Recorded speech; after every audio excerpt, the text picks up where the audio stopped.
Di dunia ini, terdapat begitu banyak kepercayaan dan agama yang tersebar. Agama seperti yang kita tahu, merupakan sebuah tatanan hidup yang dibawa oleh para nabi dan sosok manusia yang diyakini menerima wahyu dari Sang Pencipta. Dan di Indonesia sendiri, ada 6 agama yang diakui negara.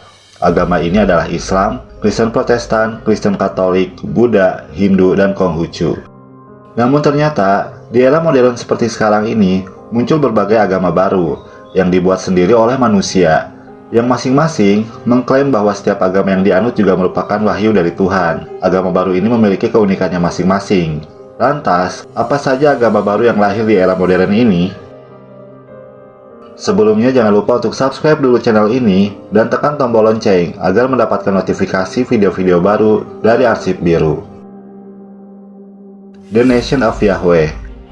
Agama ini didirikan pada tahun 1979 oleh seorang pria kulit hitam yang bernama Hulon Mitchell Jr. Ia sendiri kemudian mengganti namanya menjadi Yahweh bin Yahweh. Agama ini mengajarkan bahwa orang kulit hitam Amerika diyakini sebagai penguasa asli bangsa Israel dan suatu saat nanti akan kembali ke asal mereka di Israel. Ajaran tersebut menganggap bahwa Yahweh bin Yahweh merupakan anak Tuhan. Agama ini tidak lepas dari kritikan masyarakat. Hal ini disebabkan oleh isu rasisme dan seolah menimbulkan kesan superioritas masyarakat kulit hitam.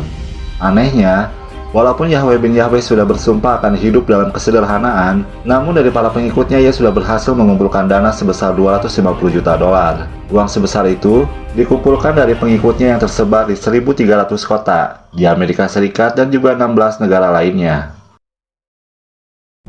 Universe People. Agama ini berasal dari Ceko dan disebarkan oleh seorang pria bernama Ivo A.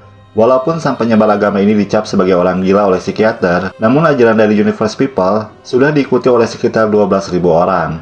Lebih aneh lagi, agama ini mempercayai bahwa manusia merupakan hasil eksperimen dari alien, yang mana pesawat dari makhluk asing tersebut selama ini mengorbit di bumi dan mengawasi peradaban manusia. Dan mereka juga meyakini jika para pengikutnya sudah mengamalkan perbuatan baik di dunia, maka arwahnya akan dibawa ke dimensi lain dengan pesawat luar angkasa. Komunitas Oneida. Agama baru paling aneh lainnya diciptakan oleh seorang pria bernama John Humphrey Noyes pada tahun 1448 di Oneida, New York.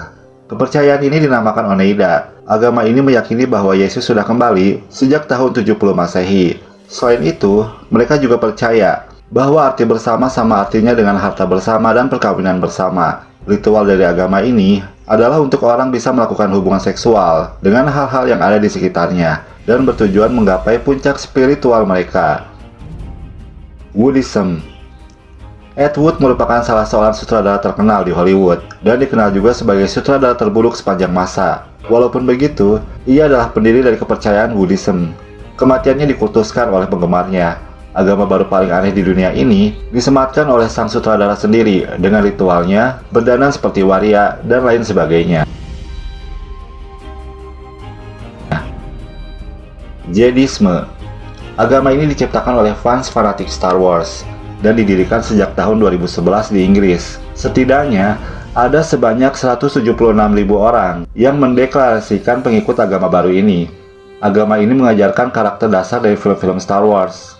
Bahkan, mereka sempat mendirikan gereja sendiri pada tahun 2008. Dan kitab sucinya sendiri berisi tentang autobiografi Daniel Jones, sang pemimpin Jedisme. Nuwabianisme. Pada tahun 1967, berdiri sebuah agama yang diinisiasi oleh Malachi York di New York. Pada awalnya, ajaran agama ini hanya membentuk kelompok kulit hitam, dan bahkan berkali-kali mengubah ajaran agamanya. Pada tahun 2000-an, agama ini terus berkembang pesat, sampai ada sekitar 500 pengikut, dengan 5.000 pengunjung ketika merayakan Hari Juru Selamatnya, yaitu kota New York. Kemudian pengikut agama ini menurun drastis. Setelah tahun 2004, pendirinya melakukan pencucian uang dan pelecehan seksual terhadap anak-anak. Menurut keterangan ahli cendekiawan, pengikut agama Nuwaubinisme dulunya adalah komunitas orang kulit hitam Muslim yang tinggal di seputar daerah metropolitan New York. Menurut mitos dalam ajaran agama sesat ini, orang kulit putih ditakdirkan untuk memperbudak orang kulit hitam.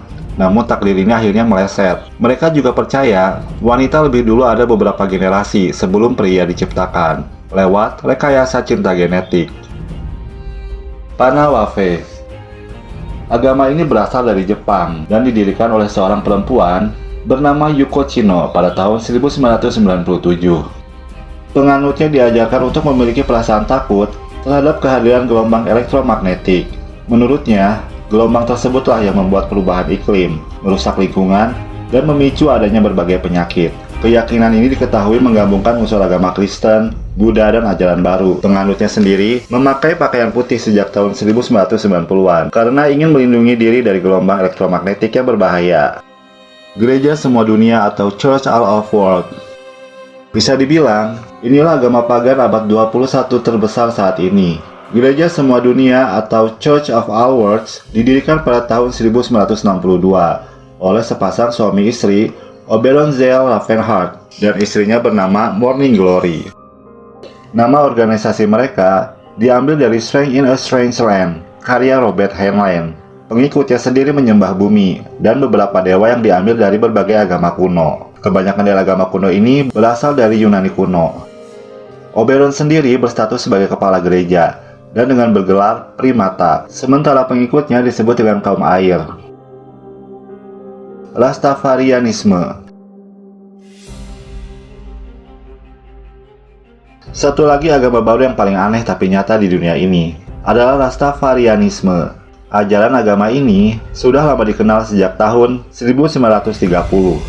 Rastafarianisme dikenal juga sebagai gerakan Rastafari yang tumbuh di Jamaika. Ajarannya ini meyakini bahwa mantan Kaisar Ethiopia, Haile Selassie I, adalah raja di atas raja, tuan segala tuan, singa penakluk dari suku Yehuda, dan dalam artian sesungguhnya merupakan Tuhan yang berkuasa di dunia. Ajaran ini tumbuh pesat karena banyak faktor, di antaranya akibat salah menafsirkan nubuat dalam Alkitab dan penyangkalan rasialis orang kulit hitam yang menentang perbudakan dari orang-orang berkulit putih. Sehingga mereka berharap melalui ajaran ini, semua aspirasi dan politik kulit hitam dapat diwujudkan oleh pemimpin mereka. Namun, sayangnya gerakan Rastafari ini pun ditentang keras oleh kaum Rasta sendiri karena dianggap sudah melecehkan kaum mereka.